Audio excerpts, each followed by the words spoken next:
Hello friends, welcome to English is easy with Vishal. इस वीडियो में हम लोग एनालाइज करेंगे फिलिप लार्किन की लिखी हुई एक पोएम वॉन्ट्स। ये पोएम एक्सप्लोर करती है थीम आइसोलेशन की, सॉलिट्यूड की एंड मॉर्टेलिटी की। स्पीकर सिर्फ एक ही बात एक्सप्रेस करता है बार बार, that he wants to live alone away from the expectations and demands of society. So चलिए शुरू करते हैं लाइन बाय लाइन एनालिसिस। तो दोस्तों ये जो पोएम है इसमें टोटल 10 लाइन्स है और आपको 2 स्टैंजा मिलेंगे और हर स्टैंजा में 5 लाइन्स है। अब आपको एक चीज खास देखने को मिलेगी, इसको हम लोग फिगर ऑफ स्पीच बोलते हैं, रिपीटिशन। रिपीटिशन आपको किस चीज को मिलेगा? First line of the stanza and the last line of the stanza is same, and the same thing happens in the second stanza also. Beneath it all the desire of oblivion run, ये भी यहाँ same है और fifth line भी same है। इसके अलावा आपको एक चीज का और रिपीटिशन मिलेगा। आप देखिए, first line first word beyond, last line beyond, यहाँ पे बीनीथ और यहाँ पे beneath, second line third line fourth line, however however however, और यहाँ पे भी आपको दिखेगा द और द का रिपीटिशन। अब देखिए, जब आप repeatedly repetition of a word और a phrase at the beginning of a multiple sentences और lines, what it is called? Anaphora. आपको याद रखना है, ANAPHORA।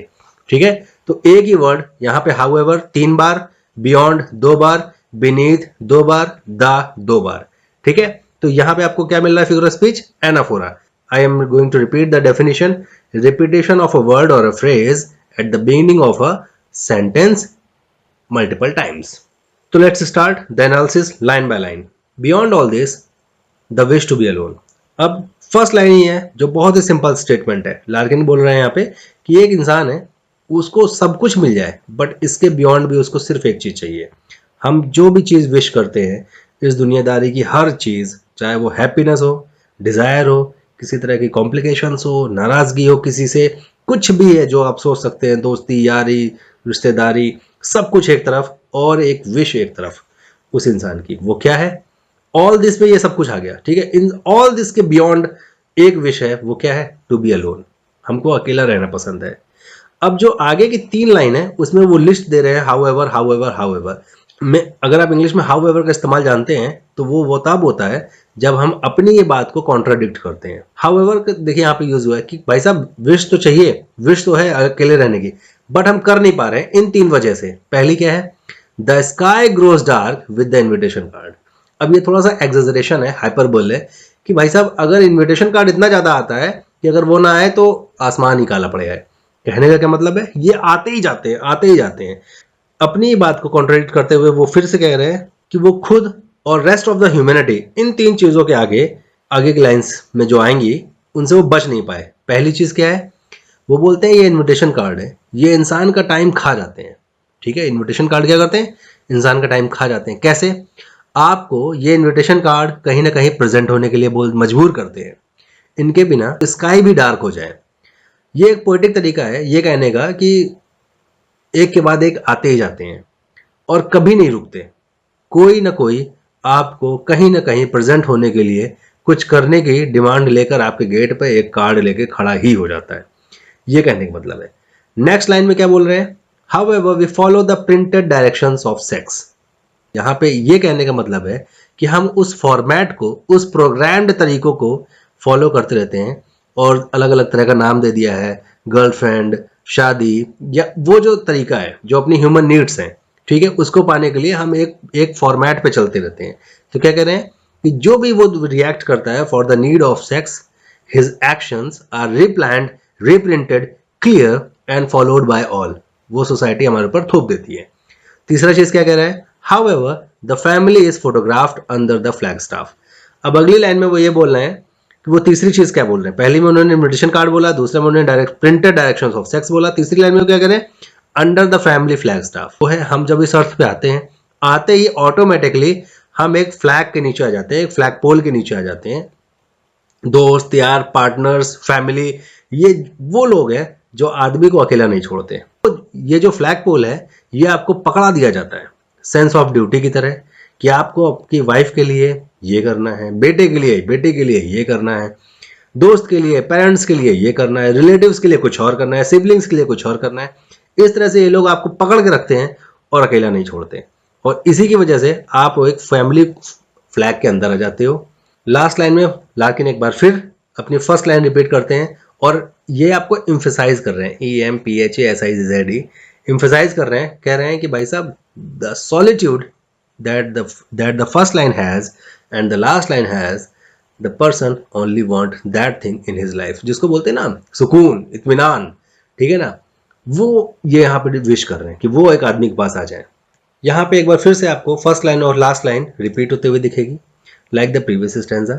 यहाँ पे ऑलमोस्ट सेम बात ही रिपीट कर रहे हैं, बोल रहे हैं कि हमारी लाइफ में हम जितने भी एफर्ट्स करते हैं उन सब का एक ही इनेट पर्पज है। इनेट मतलब क्या होता है? इनबॉर्न पर्पज है, मतलब जो अल्टीमेट जो गोल है वो एक ही है। वो क्या है? ऑब्लिवियन में चले जाना। बीनीथ इट ऑल वही बिल्कुल सेम, बाकी सब चीजों के नीचे सिर्फ एक ही डिजायर है, वो क्या है?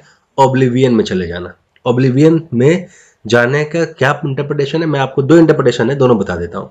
He is talking about acceptance of death, कि हम सब को ये चीज एक्सेप्ट कर लेनी चाहिए कि हमको आई एक दिन मौत होने वाली है। दूसरा इंटरप्रिटेशन है the state of being entirely alone, जहां उस किसी से कोई फर्क नहीं पड़ता। आजकल एक टर्म बड़ा ही फैशन में है, घोस्टिंग। वो बोल रहे हैं कि मेरा मन सब के लिए घोस्ट हो जाने का है, कंप्लीटली वैनिश हो जाने का है। वो बस याद करते रहे कि लार्किन नाम का कोई आदमी था, कहाँ है वो मुझे नहीं पता। वो सबको दूर करके साइड होना चाहते हैं। यहाँ भी वो फर्स्ट स्टेंजा की तरह हमसे 3 एग्जांपल्स लेकर आते हैं। पहला एग्जांपल है artful tensions of the calendar. Artful tensions of the calendar यहाँ पे क्या मतलब है? ये है कि passing of the time. Artful tension of the calendar, ये कैलेंडर किस चीज को दिखाता है? Passing of the time. तो मतलब ये जो टाइम है वो पास हो रहा है। ऑब्लिवियन में जाना तो चाह रहे हैं मगर प्लानिंग करना हमारा पीछा नहीं छोड़ती है। हम कैलेंडर को देख देख कर घबराते रहते हैं कि अब ये चीज होने वाली है, कुछ और आने वाला है। बट ये कैलेंडर की नेक्स्ट डेट पर क्या हो जाए हमें खुद को नहीं पता, बट हम planning is always going on. ये हम हमेशा सोचते रहते हैं कि हम प्लान करके चलेंगे, बट चीजें हमारे अकॉर्डिंग नहीं होती हैं और हम इस चीज की टेंशन भी लेके बैठे हुए हैं। अभी थोड़ी देर पहले ही मैंने आपसे बात की थी एक्सेप्टेंस ऑफ डेथ की। अब देखिए कि नेक्स्ट 2 लाइंस में वो बताएंगे कि हम कैसे डेथ को अवॉइड करने की कोशिश करते हैं। पहला चीज क्या ले लेके? The life insurance and the tabled fertility rights. ठीक है, कहने का क्या मतलब है कि हम लाइफ इंश्योरेंस, ये 2 मेथड है जो ह्यूमन यूज करता है to push back the death. Insurance तो वो इंसान ऐसे लेता है जैसे वो कभी मरेगा ही नहीं, और दूसरा बच्चा पैदा करके कि एटलीस्ट ये लोग मेरे को याद रखेंगे, मैं आगे क्या पता एग्जिस्ट करूं तो बच्चे ही मेरा सहारा बनेंगे। इससे लगता है कि मेरी लाइफ उनको लगता है कि मेरी लाइफ कंटिन्यू रहेगी। लाइफ इंश्योरेंस का प्रीमियम भरने से मेरी लाइफ कंटिन्यू रहेगी। Fourth line is the costly aversion of the eyes from death. अब इस लाइन में स्पीकर बोल रहा है कि through out life human death को अवॉइड करने की कोशिश करता रहता है। डेथ तो आएगी, जितना मर्जी इंश्योरेंस ले लो, जितना मर्जी बच्चे पैदा कर लो। इग्नोर करने का मतलब जब हमारे सारे एफर्ट्स, लड़ाई झगड़े, एंगर, फ्रेंडशिप, जितने भी ये सारी चीजें यूजलेस, वर्थलेस साबित होंगी, इनकी कोई वैल्यू नहीं रहेगी। और ये है इस लास्ट लाइन का मतलब कि हम बस एक शुतुरमुर्ग की तरह आंखें बंद कर लेते हैं। और ये एवर्जन बड़ा कॉस्टली पड़ता है। लाइफ इंश्योरेंस भी लेना कॉस्टली है, बच्चे पैदा करना भी बड़ा कॉस्टली है, और इस तरह से अपनी आंखों को बंद कर लेना भी बड़ा कॉस्टली है। और किस चीज से? डेथ से। डेथ को ये एक्सेप्ट नहीं कर पा रहे हैं। और beneath it all the desire for the oblivion runs. Last line, poem में लास्ट लाइन फिर में वही बात बोल रहे हैं जो उन्होंने पहली लाइन में बोला था कि किसी तरह से हम ऑब्लिवियन में चले जाएं, घोस्ट कर दें सबको और इस दुनिया से गायब हो जाएं। Okay, so this was the summary of the poem. I hope you liked it. Thank you so much. May God bless us all. See you in the next video.